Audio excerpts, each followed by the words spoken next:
You're listening to Managing Leadership Anxiety, Yours and Theirs, a podcast offered in partnership with Missio Alliance. Each episode, we discuss internal and relational pressures, how they block effective leadership, and how we can move through them to a greater health. And now your host, Steve Cuss. All right, folks. Hey, today I'm really thrilled to be joined by Rusty George. Rusty and I connected with each other earlier this year. I got to be on his podcast, and I've known of Rusty for, I guess several years, but just recently got to meet him and just really enjoyed the conversation we had. And even though I was kind of the feature on his show, I just knew I wanted to have Rusty on my show because Rusty is one of my favorite species of people in that he's a lead pastor. And he hasn't always been a lead pastor. Right now he serves at Real Life Church in Simi Valley. Rusty also serves as a leadership consultant. He speaks actually all over the world, and he's written several books, and he just recently released this excellent book on prayer. And the reason I like it is because he's actually talking about, okay, what do you do after you pray? What do you do between you talking to God and God answering? So the book's called After Amen. What do you do when you're waiting on God? Rusty, welcome to Managing Leadership Anxiety. Thank you so much, Steve. I'm a fan of your work. I'm a fan of the show, and I'm really grateful to be on. Excellent. Hey, let's start, before we get into your book, let's just talk about pastoring during a pandemic, pastoring during 2020. What have been a couple of the unique challenges that well, let me ask this first. How long have you been a lead pastor? Yeah, so I served as an associate pastor for 9 years right out of college, and I had a great run there, loved it. But probably about year 7, I felt like, all right, I'm ready to go do my own thing. Felt like God gifted me that way. Had a little bit of that discontent of, boy, if I was in charge, I'd do it this way kind of a thing, right? Yeah. And God was gracious enough to put me in this location in Southern California. And I've been here 17 years as a lead pastor. And I remember talking to the lead pastor that I was under in my previous role after I'd been a lead pastor for probably 6 months. And I just looked at him and said, man, I am so sorry. And it was like I didn't have to say anything else. He knew that when you're in the second chair, you got a lot of great ideas that probably aren't going to work. And he just looked at me and said, you never know till you're on the other side of the desk. And boy, he was right. So 17 years of highs and lows, of amazing things, awful things, and just trying to follow God through this crazy world of not just COVID, but being a lead pastor. Yeah. Yeah. So I've been in ministry 25 years and a lead pastor for 15 of those.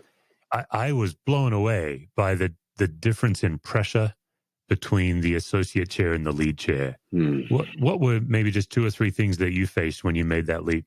Well, I think the moment you take the role, there's a tremendous amount of adrenaline because you think, oh, now I'm in charge. Now I get to make the call. We're going to do things the way I've always dreamed things could be done.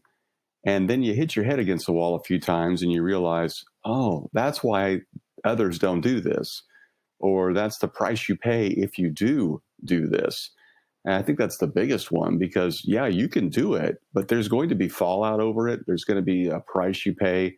Do you want to manage that kind of chaos for a while to get to what you think might be the end result?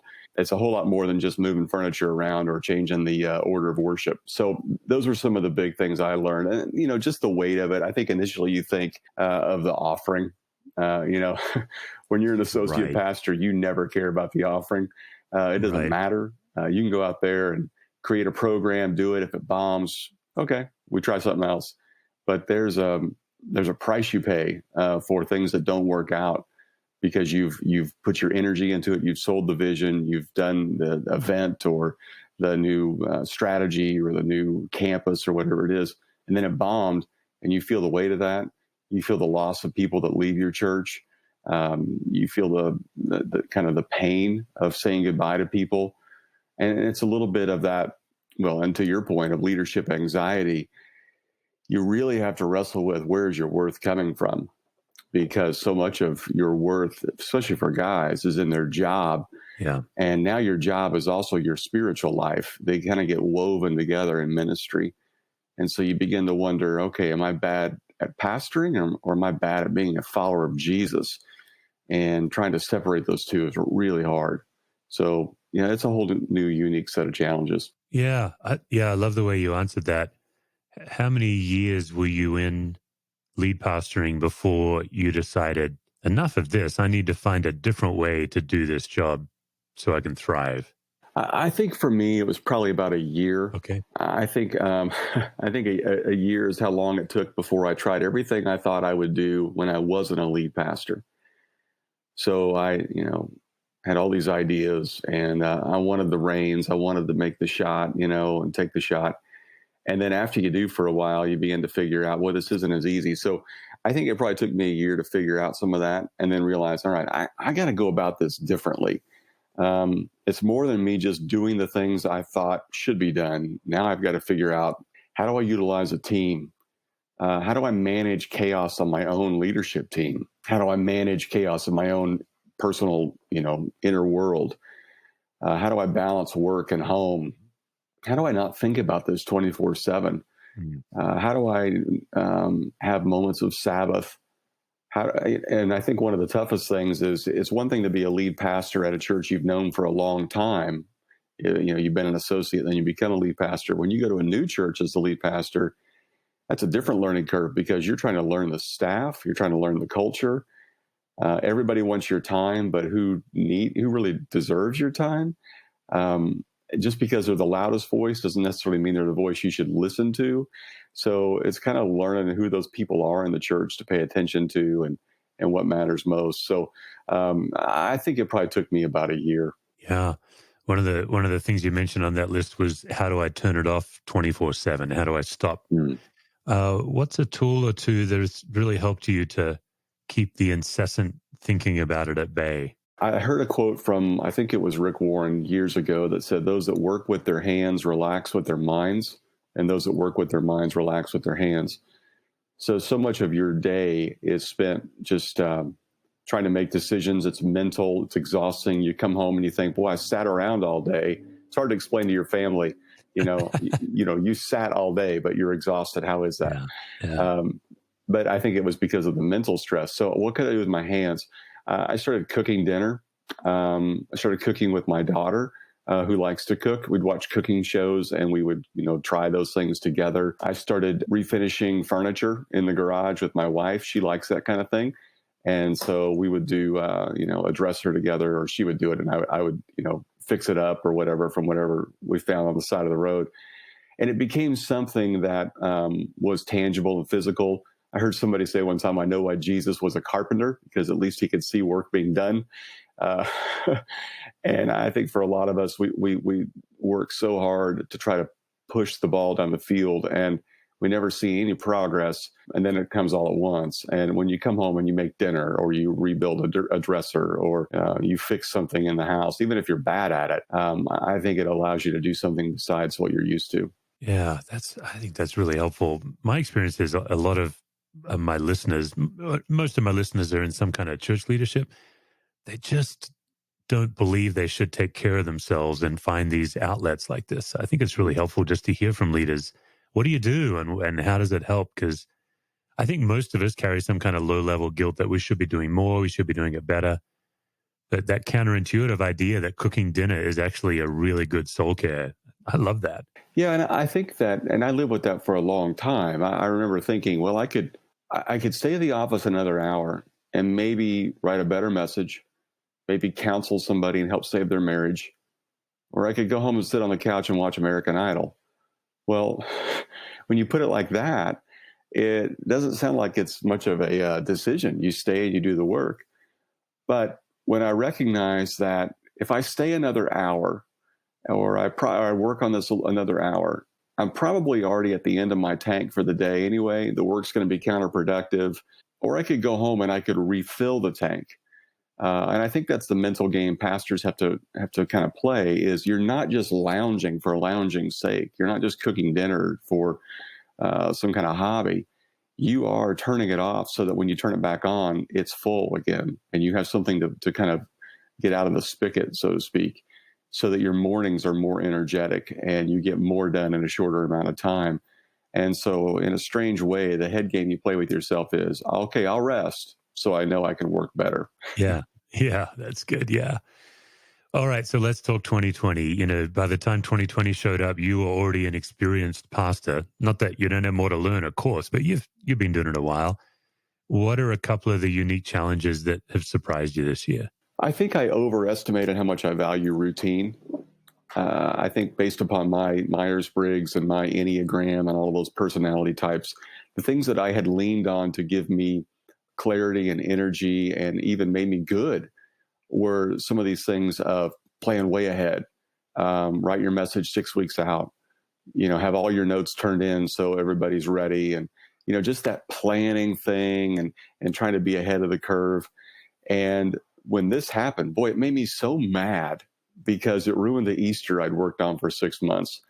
It ruined that relationship series I wanted to do right after Easter. All of the normal things that we think this works. A great Easter, a relationship series after it, pushing people into small groups, great events over the summer, church camp for kids, all those kind of things, they all ceased. So it was this disruptive time, especially for us planners of, okay, so what do I do what really matters is the most, I think the soul searching I had to do was, what's the most important thing for me? That I execute my plan or that I really pastor people? And so then it comes into, all right, well, how do I pastor people through this unprecedented time? What do they need? Do they need more content online? Do they need more home visits with masks, of course? Do we need to create more groups on Zoom, more outdoor gatherings? How do I do this? And then where I live in California, it was like the rules changed every day. So it was really difficult to know what people really want. And then you had all the division of, people with the whole, is it masks or no masks, Black lives versus blue lives, Republican versus Democrat, all the craziness going on. It was like we're living through about 4 different pandemics at the same time. You had COVID, you had mental health, you had racial injustice, you had the financial pandemic, and then you could go on and on. So I think it was trying to find what is the baseline, what is the ground I'm going to stand on to execute this as best as I possibly can, and then turn it off. And so we tried to quickly come up with some wins for our team, which was, all right, when this is all over, and it will end, we want our church to know we cared. So let's divide up the database and call everybody in the database and say, how can we pray for you? The second thing is we want our community to know that we cared. So who's at greatest need and risk at this time? Well, it's the kids that don't get lunch anymore because they're stuck at home. All right, so how can we meet that need? It's the elderly who are unable to get out. How can we meet that need? Let's double down on those things. And so at the end of this, our community knows we cared and our church knows that we cared. And that became kind of that North Star for us more than executing the calendar. Now, I know some of your listeners, boy, they are not an INTJ, they're an ENFP. And so they loved this time. Boy, it's different. Let's go for it. And it was energizing for them. And they probably had to deal with, being exhausted from that. But for those of us that are planners, this became a really difficult time. Yeah. Are you wired to struggle with criticism, or does that? How does that affect you personally? It only affects me 24/7. Okay. Other than that, I'm good. Yeah, sure. I think for me, and obviously one of the things I really resonated with some of your writings and our conversations, I take such criticism to heart because for years I assumed that was the words of Jesus. Okay. And especially as a pastor, one thing if I was a plumber and somebody said, boy, your work really sucks. All right, whatever. I'm still a Jesus follower and a husband and a dad and all that.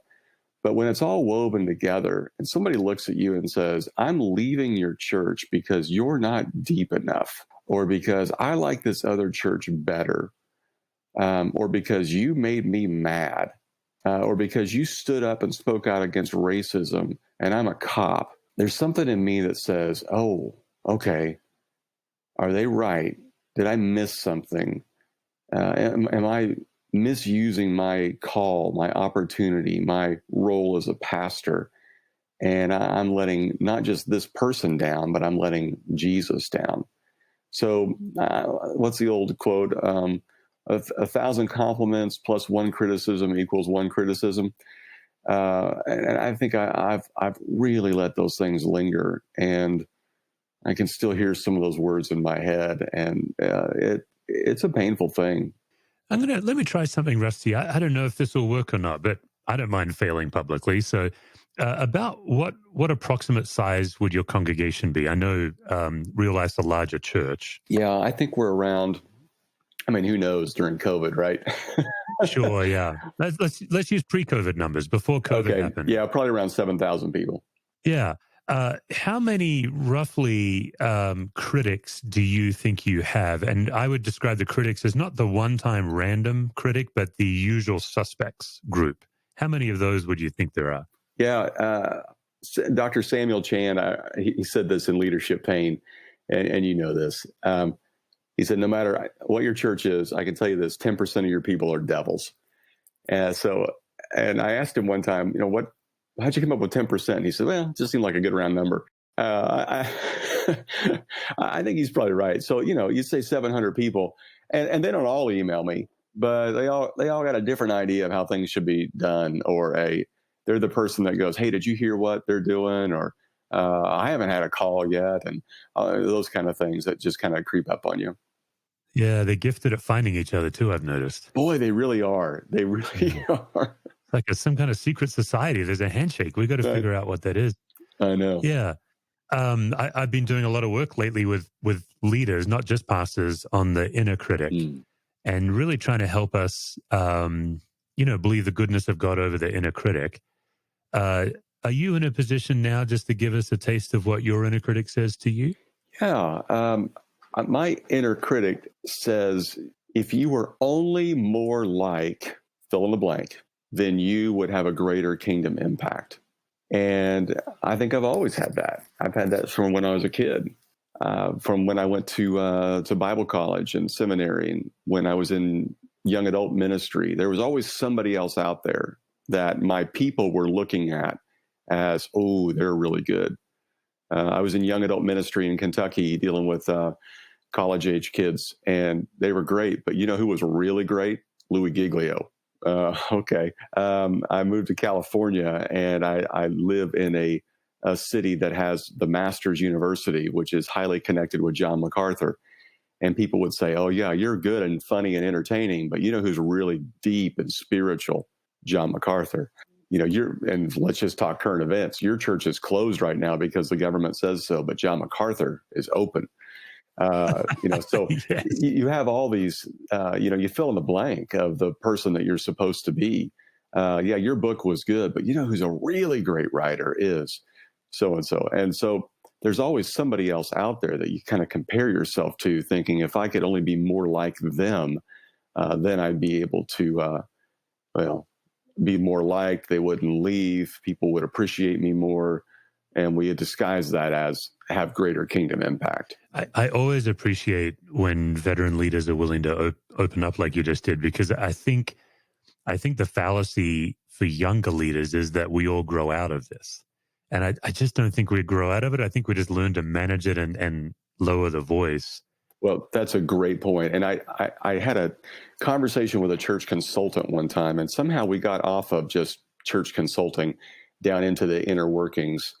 And he made a comment to me that I thought, boy, I got to hang on to that. And I'm glad I've remembered it.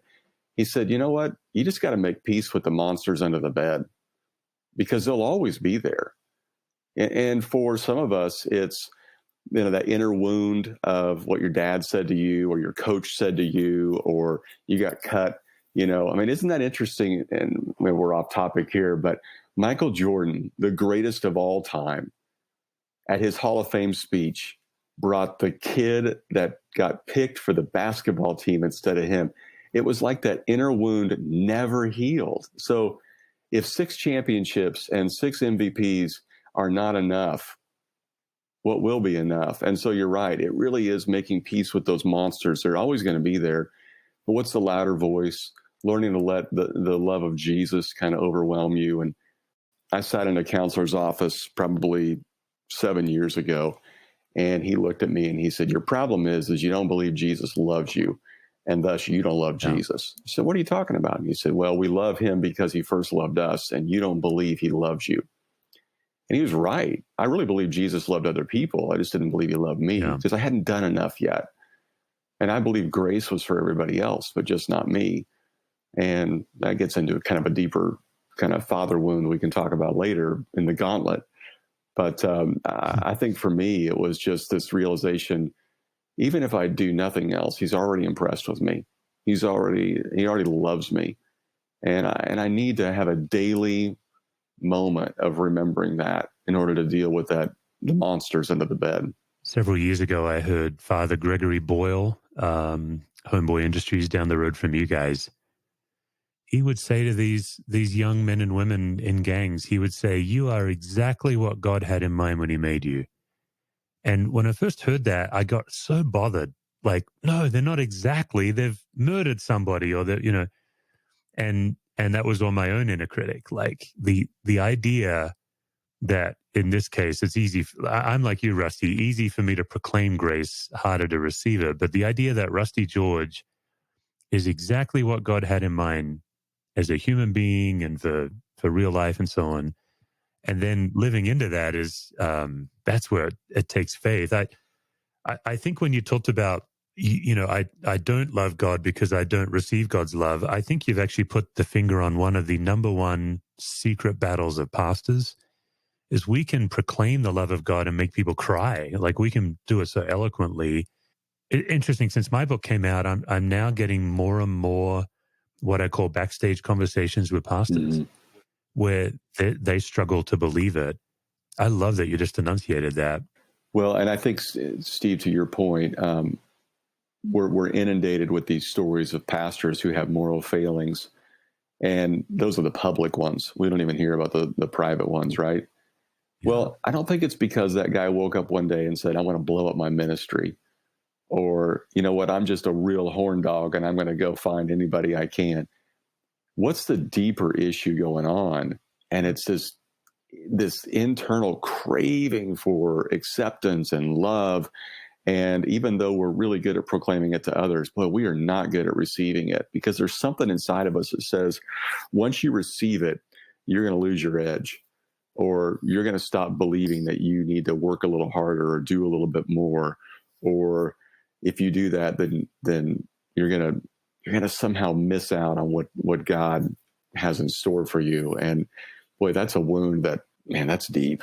Yeah. Yeah. You brought up Michael Jordan. I'm going to blame you because you're the one that got us off topic here. But I found his petulance to be unbelievable at that Hall of Fame speech, flying people in so he can sit them on the front row and tell them off. And of course, the Last Dance, all his teammates, their whole theme was, like, what I heard from The Last Dance is like, look, it was a pleasure to play with him. Like, just honestly, the idea that we got to be in the circle of greatness. But what they also said is he'll invent a grudge just so he can win. All that I want to set up to say, have you watched Dennis Rodman's Hall of Fame speech? You know what? I just saw his entrance. I never watched his speech. I'll just, again, we're off topic here, but I'll just say for our listeners, it is worth Googling Jordan's Hall of Fame speech and watching it, and then go ahead and watch Dennis Rodman's, and the night and day different postures of these two men. And of course, Jordan being, recognized as a great man, and Rodman's always been recognized as kind of a hot mess who could really rebound. But you see Rodman's heart, just to spoil it a little bit, he basically flew in the four men who stepped in as the father figure in his life because his father abandoned him. And he brought him up on stage and thanked them one by one and very publicly said, "I've let you all down. Every one of you, I've not been the man I should be. Mum," his mum's mum, "I've let you down. Wife, I've let you down." Like, it was quite a overt blubbering of emotion, but just his humility and his confession was, for me, it was very powerful. Wow. No, I've got to look at that. And I love that we're on this topic, because I think there's so much to learn. But Last Dance was one of the best things that came out of COVID, right? But yeah, that's right. The scene that I remember that I was just really taken by was when Jordan started tearing up at the thought that his teammates didn't understand kind of what he lived with and his just desire to win. And that's all he really wanted. And the fact that he didn't get it, I mean, he's got a different North Star than the rest of the world. And it made him great, but it also made him really lonely. And the other guys are like, man, it was fun to be on the train, but there was something else I was headed towards. And I thought it was just so compelling. I mean, I know people that don't even care about sports that loved watching The Last Dance. It was great. Yeah. All right. So you open the door to loneliness, Rusty. One of my other favorite topics I always want to ask lead pastors about when you guys are on the show is friendship. A couple of episodes ago, I brought on Sean Palmer, and Sean's actually done a lot of thinking about ministry and friendship. I just happen to know because you're friends with my former boss, Gene Apple, a fine human being. Yeah, he's the best. Man, he was, I learned so much from Gene. And while I'm giving shout outs, I also worked under Judd Wilhite at Central Christian and learned so much from Judd. But I know that you and Gene, and I don't know all the crew in your friendship, but you have some rich friendships there in Southern California. What do you do to cultivate friendship in ministry? We share pain a lot. Part of my personality is I divert to humor quite often. In some ways it's winsome, but in other ways it's just, deflecting. But I learned early on that we laugh a lot because we cry a lot. And so I've developed kind of what we call ourselves the Fab Five. And it's four other guys who are in similar age, similar roles of leadership, all lead pastors, that the moment we screw up, we text each other and we say, oh, you won't believe what I said from stage. You won't believe what I did or whatever. So we can laugh about it and realize it's okay. We make a point to have a Zoom call once a month and laugh and tell success stories, but mainly pain stories. And usually there's one of us that needs the pep talk from the other four of us. And yesterday it was one guy that just needed it, and we expressed that. And so that's where I share a lot of it. Then I have kind of a tribe of mentors, and that's the Gene Apples, the Mike Bros, the Larry Osborns, that really have become such just trusted voices. And the reason I trust those guys is because they share their pain too. They don't just tell me, well, here's what I do, or here's what I have done. But it's really sharing pain. I think that's been one of the really good things through this COVID season is it's not like we could call up Gene Apple and say, hey, what'd you do during the last pandemic? He's not that old to have been around for the Spanish flu. So, we're all kind of in the same boat of, hey, how do we do this? So we're all it's in a lab together, and we're all kind of grieving at the same time. We're dealing with the same pain. And I think pastors need to know that when they feel like they're the only ones that's dealing with a cop that's mad because you spoke out against racism, or a family in your church that's African American that's mad because you honored first responders, or because you insisted on having masks and people think, well, now, you're a Democrat and you're for abortion. It boggles your mind, and you can't figure out why lifetime friends are leaving your church or are mad at you or blowing you up on social media. You need to know you're not alone. And I have enough of these circles to know that I'm not alone. But I sat with a pastor over lunch here in town a week ago, and he's telling me all of his pain. And I told him some of the people that I've talked to that have that, and I've had that. And he looked at me and he said, I thought I was the only one. And my heart broke for him, because we're all dealing with this.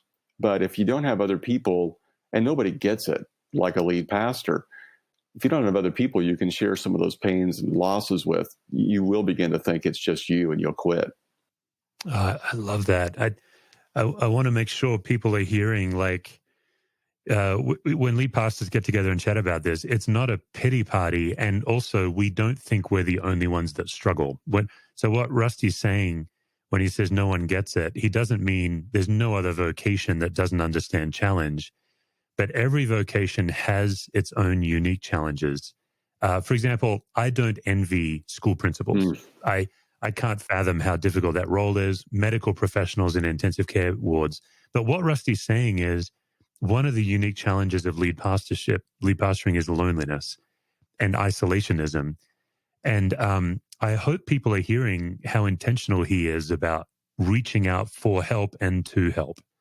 That's my story too, Rusty. Just, it took a lot of time. It felt like dating when I first came to this city, cold calling people, going on a first date to figure out, is this the kind of lead pastor I think I can share my heart with?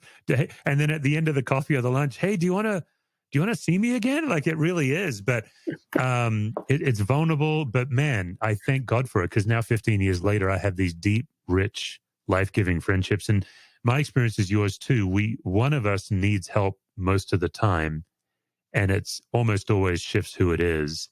And none of us have graduated from needing to reach out and ask for help. So I love what you just said. So true. I think there's, we learn a lot, obviously, from the New Testament and how they dealt with their relationships, but Paul always traveling with other people that he could share that with. And that's one of the reasons he got so mad at John Mark, because he bailed on him.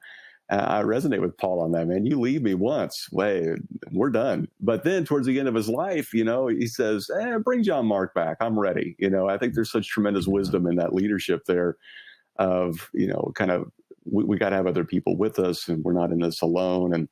And years ago, I wrote a book about just my own journey through that, because I'm an introvert and I thrive on being alone. And when the pandemic started, I thought, man, this is a dream. I'm stuck at home with books and coffee and writing messages for online. Fantastic. But I learned quickly just this pain of sometimes being in it alone. And I share the story in the book, Better Together, about I was in a dark state right after our church moved in the building and had such tremendous success. And then people who I thought were lifers bailed because it became a church they didn't want to be a part of anymore because it was too big and various things. And I did all the inner work. I did all the personality studies, and I went to counselors and all this stuff. And I woke up one day and I thought, boy, I've learned a lot about me, but I've lost me. And it's like what Jesus says, when you look for yourself, you lose yourself. And so I sat down for lunch with a pastor out of Chicago, Tim Harlow, who's just an amazing guy. And he's probably about 10, 12 years my senior, and he's been doing this a lot longer than I have. And I just shared with him my pain of losing some good friends in ministry that left our church. And he shared with me this horrific story of a family that they did life with for years, vacation together, Sunday afternoon together. And then one day out of the blue, they just said, no, we're out. We don't like the way you lead this church, and we're done. And it not only lost a family in their church, but lost friends as well. I said, well, why do you think that happened? He said, I don't know, but if it encourages you, it was worth it. Wow. Oh, wow. And talk about taking one for the team, and he was right. That story encouraged me so much to know that it's not just me. It's not because of me. And a lot of times those people have other stuff going on. And the journey I went through was realizing, even though I'm an introvert, I desperately need people. It may not be the same way an extrovert does, but no matter what role you lead in, some of those positions you just mentioned, we all have to have as Reagan used to call it, the kitchen cabinet. Yeah, the people that he's closest to that he could really rely on. We need that. Yeah, it's fascinating. My wife recently became a therapist. She was a school teacher for years. She went back to grad school. I'm really proud of her. Like, we've got teenage kids, and there she is in grad school kicking it out. And it's interesting. I assume when she graduated that she would take clients from our church, people, because we refer people to therapy all the time. And with very, very rare exception, because she's the pastor's wife, she won't do it. She won't take clients from our church.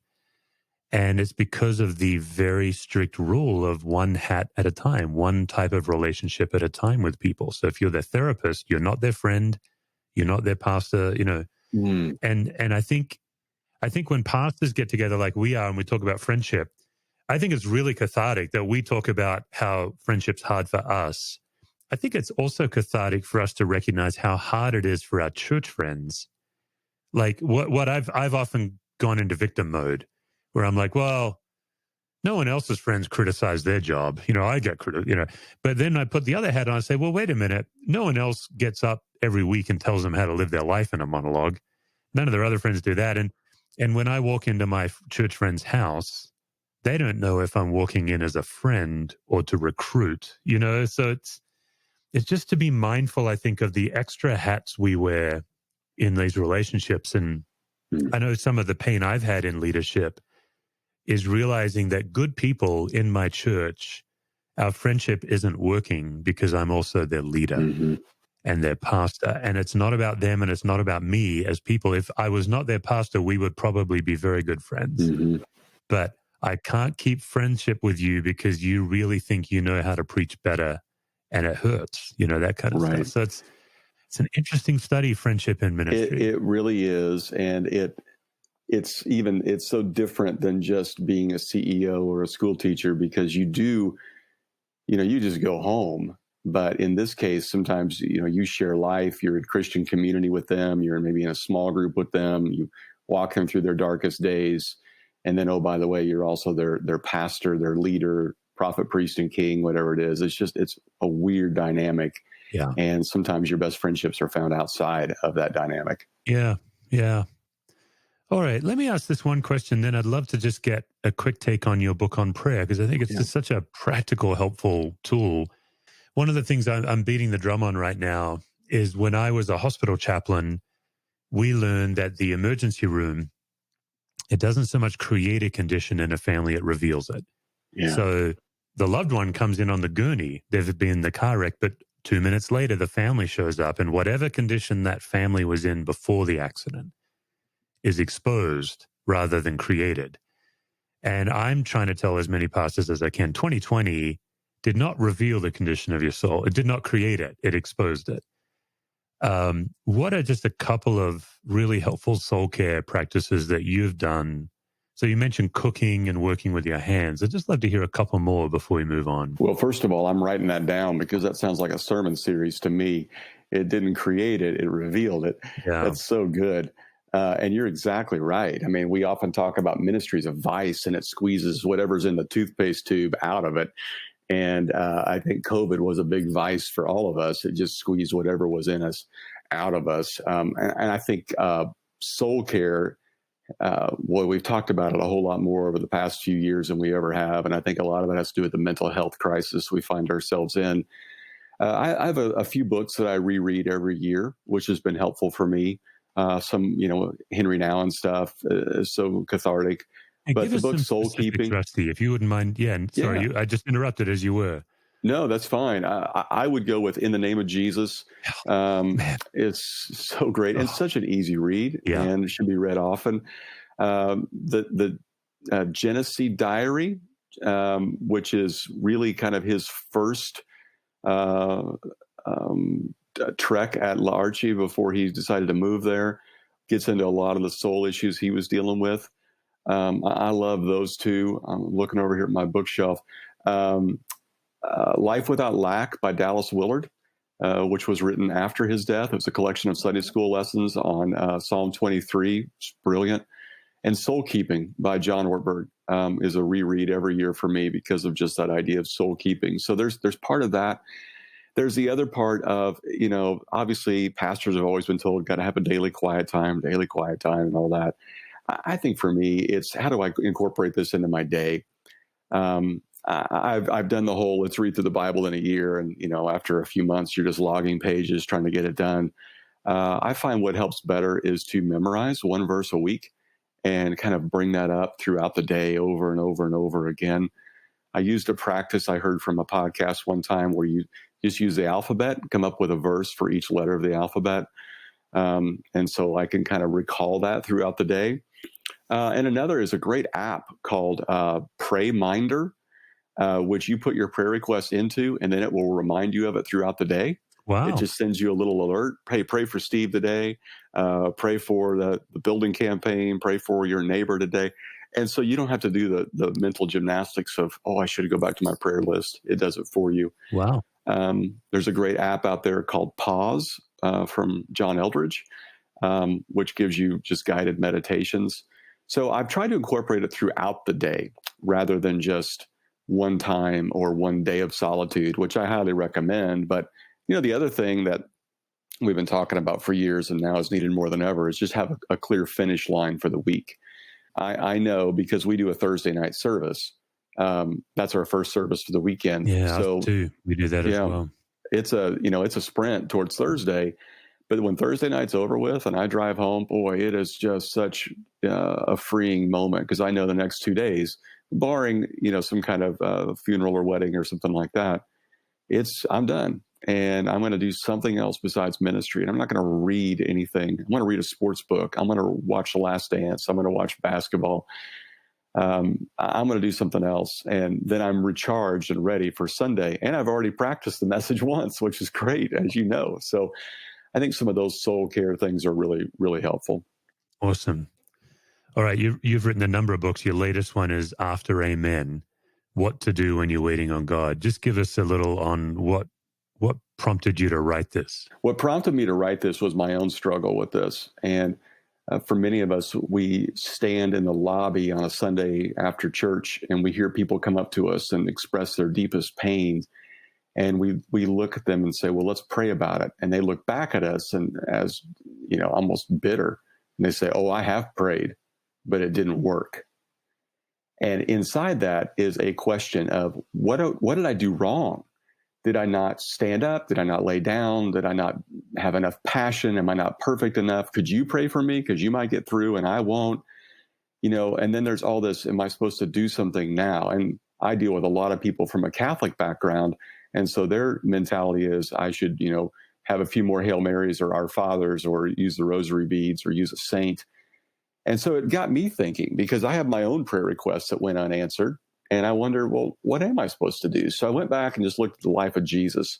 And I noticed all these people would come up to Jesus with their questions. And these were prayers. Would you heal me? Would you heal my son? Yeah. Would you give me sight? Would you fix this? Or whatever it was. And Jesus had very interesting responses for them. They weren't always yes or no or later. It was, yeah, but go show yourself to the priest and the miracle will meet you on the way. Or fill up these 6 jars of water, and when it's all done, we'll see the miracle. Or go wash your eyes in the river, which this is the guy that Jesus spits on. Isn't that great? Wouldn't you like to be the guy in heaven? You could say, Jesus, spit on me. It was very fascinating to see what Jesus told people to do, and it really kind of brought to light these, as I talk about in the book, these 7 things to do while waiting on God. Things like, you got to align with the why. What is God's why and what he's trying to do? You got to yield to the how. Maybe he's going to do it, but he's going to do it differently than you thought. Sometimes you just got to do the next right thing. You don't see the miracle until later. Sometimes God's waiting for you to be really honest. Why do you really want this? Let's get down to the really last 10% of what you're asking for. Sometimes it's being comfortable in the no and accepting a no from God. And how did Jesus do that? And how did Jesus wait? So we try to get into a lot of that. We just completed a 7-week series at our church through the book. And boy, I've just found it to be healing for people, like it was healing for me to do the study to figure out, oh, okay, it's not that I did it wrong. It's that God had something to teach me along the way. Oh, that's great. Yeah. And I think I've gotten into some trouble with my anxiety work by telling people that sometimes prayer makes it worse. Depending on our posture, of course, sometimes prayer helps. People I think don't hear what I'm saying, but when we're in the grip of anxiety, we then anxiously try to manipulate prayer to do something. And that's when we get in a spin cycle. So I love that. Any time we can release to God and then take action, I think it always helps the human. Yeah, I think you're right. I think we treat prayer like an Advil. It's supposed to take away our pain right away. And oftentimes it's more like a vitamin that can be preventative, or it's like chemo that just wrecks your world for a while. The old joke is never pray for patience because God will give you things to be patient with. Yeah. So I think a lot of it is re-understanding what prayer is, that it really is about this relationship. And to be honest, Steve, I felt like the last 2 chapters, and you're an author, so you get this. Sometimes you write a chapter and you go, okay, publisher will be fine. But then there's times you write it and you go, boy, that felt like my life's work. Yeah. And I felt like the last 2 chapters of this book were like the last 49 years of my life were leading up to that understanding of how Jesus got a no from God. Now, picture this. If you've been to Israel, you know this, but the Garden of Gethsemane is not far from the city of Jerusalem. And you can sit on the Garden of Gethsemane and look and see inside the city of Jerusalem. And Jesus is praying for God to change his mind about how this is going to go down while looking across the Kidron Valley into the city of Jerusalem, seeing God's no as he sees the soldiers gather to come get him. Man, that's just overwhelming to me. And to know that Jesus trusted his Father enough to go with that answer, even if it wasn't the answer he wanted. And I felt like I learned so much about how Jesus dealt with a no and even in the not yet, and trusting his Father. And sometimes it's not about having faith in Jesus, it's having the faith of Jesus to know that we can trust him through that.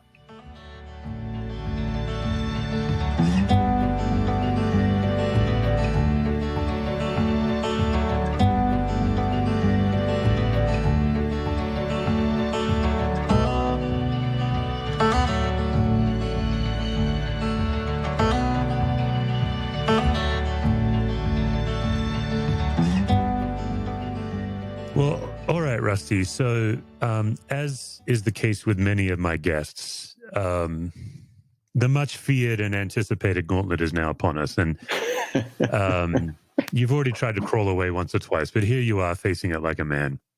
So, question number one.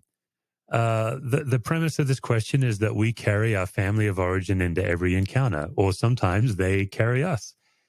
So to that end, what would be one trait that really helps you as a leader from your family of origin, and what would be one trait that gets in the way? It's the same thing, and I'll tell you what it is. When I was a kid, my dad had a saying. He would give me a job to do, and he would look at me and he'd say, if you do it right the first time, you won't have to do it again. And he would laugh and laugh and laugh. I think that was so funny. And then he would come and he'd inspect the job, whether it was vacuuming out the car or taking out the trash or cleaning up, whatever. And he'd point out what was wrong. And then he'd say, son, if you do it right the first time, you won't have to do it again. And so I'd do it again. And, then eventually I'd get the good job. That has made me the success and the train wreck that I am today. Because the success is, boy, I've got a tremendous work ethic. And I'll go over that message or that manuscript more times than it needs to be gone over. But when I walk off the stage, or when I get done with the blog, or when I walk out of somebody's home, I am my worst critic, thinking, boy, I wish I would have done that better, or I could have done that better. And I probably had to do that again. Because if I did it right the first time, I wouldn't have to do it again. And I appreciate what my dad was trying to do. And I think at some point in all of our lives, we stop expecting our parents to have done something better. We just appreciate they did the best they could. Yeah. And my dad had no father figure. He grew up on the streets of Colorado Springs, right down the street from you. There are literally things in place there in Colorado Springs that are there because my dad vandalized them or did various things. And so they had to build various safety structures in the Garden of the Gods or around various monuments. I could tell you that another time. But here's a guy that knew nothing, went through a failed marriage, and then in his second marriage with my mom, tried to do the best he could. We grew up in the church at the same pace. And so for him to say that was his work ethic from the Navy and from being a kid on his own. But it created an inner wound for my sister and I that we've had to kind of unpack. And so it becomes the greatest thing I bring with me, but also the most difficult thing as well. Oh, what a great answer, yeah. Would you be willing to tell us about a recent mistake you've made? And ideally, it is some kind of public mistake. And then how do you recover when you make a mistake? I'll tell you a couple. One happened during COVID, and I think a lot of pastors have dealt with this. It's the constant change in direction. And so this was a mistake with our leadership team. I'd come in with here's where we're going, here's what we're going to do. And then because of either racial crisis, social unrest, government decisions, our governor constantly changing his mind, we got to change that. I said we were going to be inside by this day. We can't meet inside. I said we were going to stay outside. You know what? We're going to go inside. It was just a constant misdirection. And I know I've just exhausted our team. And I had to go to them recently and say, I'm so sorry. Right now it's December as we're recording this. And so it's getting ready for Christmas Eve. And are we going to be inside, outside, just online? And I feel like it's been a constant change. And so what I had to do, especially because I've had 6 months of being back and forth, is when it came to December, I just went to our team and I said, all right, here's the information I have. Here's the boundaries we have to play within. You guys make the decision. So it's a little bit like that scene from Apollo 13 where the guys are literally suffocating up in space, and down on Earth, a scientist walks into a room with a box. You know the scene of the pieces they have in the ship, and he says, "We got to solve their air crisis using these pieces," and he drops all these on a table. That's clear boundaries and clear direction, and I feel like that's a lot of leadership right there. The other part of leadership is the movie Inception, where you're planting ideas in people's minds, hoping that they come along with you, right?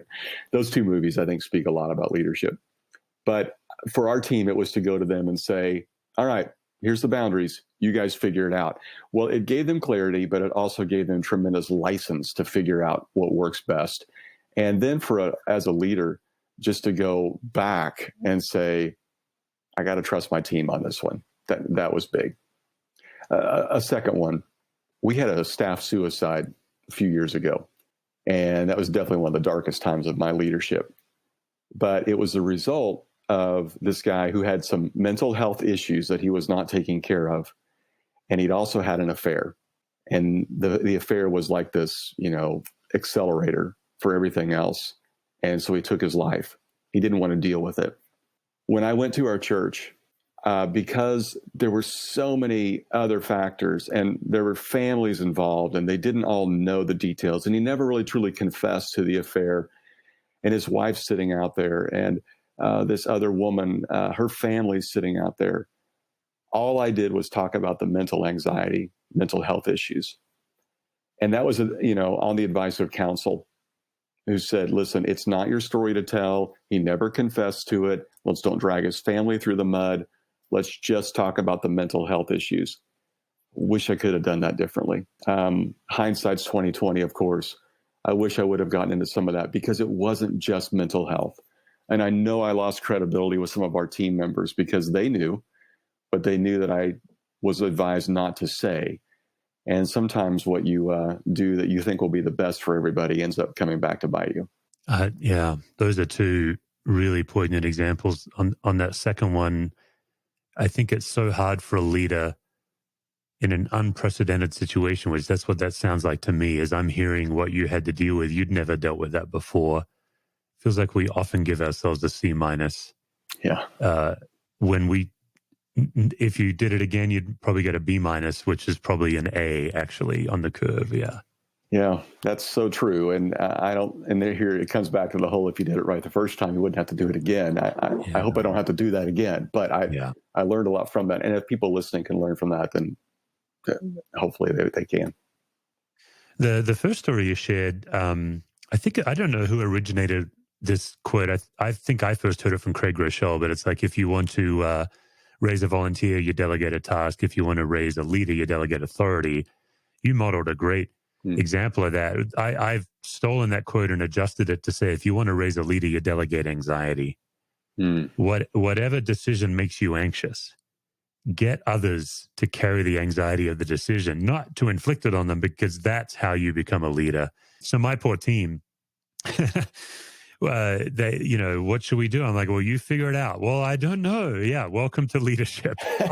All I can promise you is I'll have your back.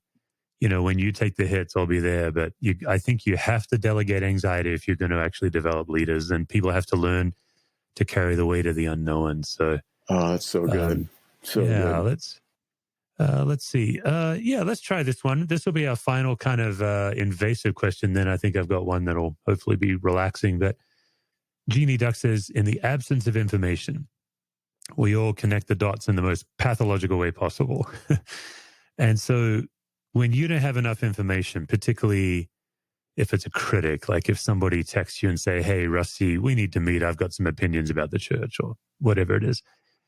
What kinds of messages go through your head between that and what, when you're filling in the gaps? I think, that's the worst phone call I can get, or text. Hey, can we meet sometime? I need to talk to you. Oh, no, don't do that to me. My team knows that they don't ever do that. It's the people in the church that do that really, really bothers me. What goes through my head are all the previous experiences. Yeah. You're not enough. I trusted you. You failed me. I need more that you can't provide. At the end result of all of my counseling, I came away with these two things. My inner critic says, you are responsible and you are lacking. So everything that comes to my mind from what that person could possibly say is that. And then it turns into, they represent thousands. They're coming because they always come with others, right? Some of us have been talking. A lot of us have been thinking, and it's really not that many, but it's enough in my mind. And so in my mind, they come with thousands, and it's permanent and can never be changed.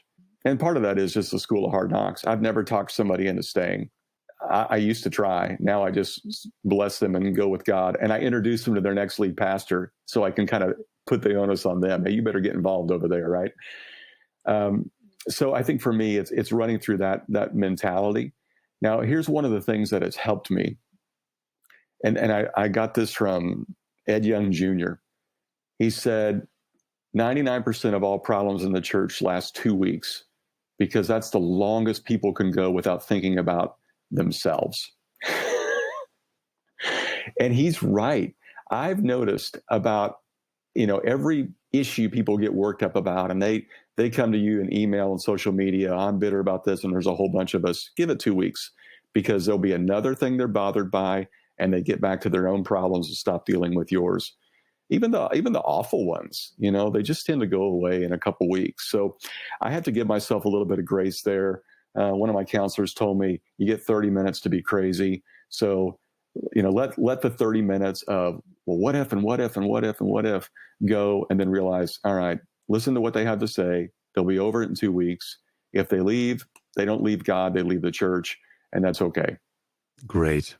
Okay, final question. As I've studied the nature of leadership anxiety, 2 forces that displace it every time is laughter and love. And so I would simply define love as being seen, when you feel seen by somebody, whether it's by God or by a human. So when in your life do you feel most fully loved and fully seen? My wife and my 2 daughters. So I live with 3 women, right?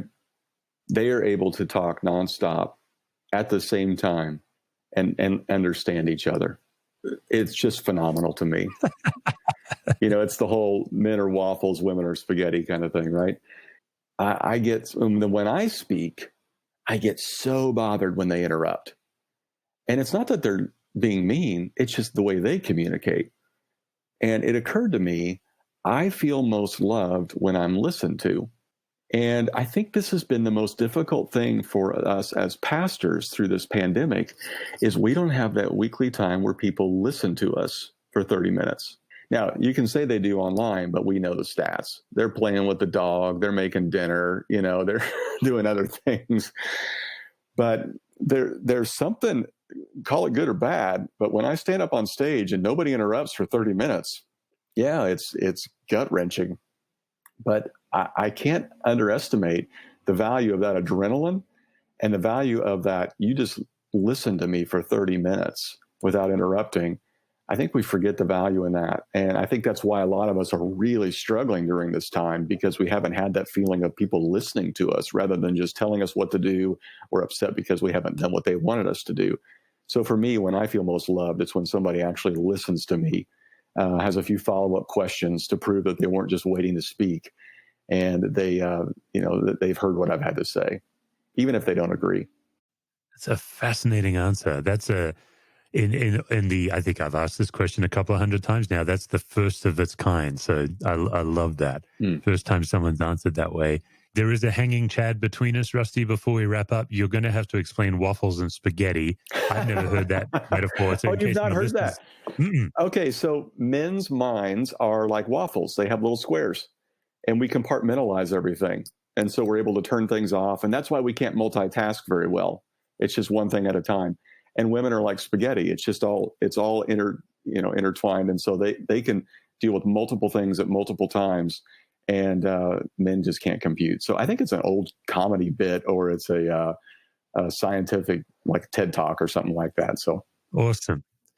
Rusty George, thank you so much for your time. Obviously, I think your heart has come through, and not just your heart, but what I'm hearing is an awful lot of wisdom that is the result of a lot of pain, but also, in the words of the wonderful Frederick Buechner, you have stewarded your pain well. That's what I'm hearing. So thank you so much for coming on and sharing with us. I really appreciate it. Thank you so much. For more resources, visit stevecuswords.com or missioalliance.org.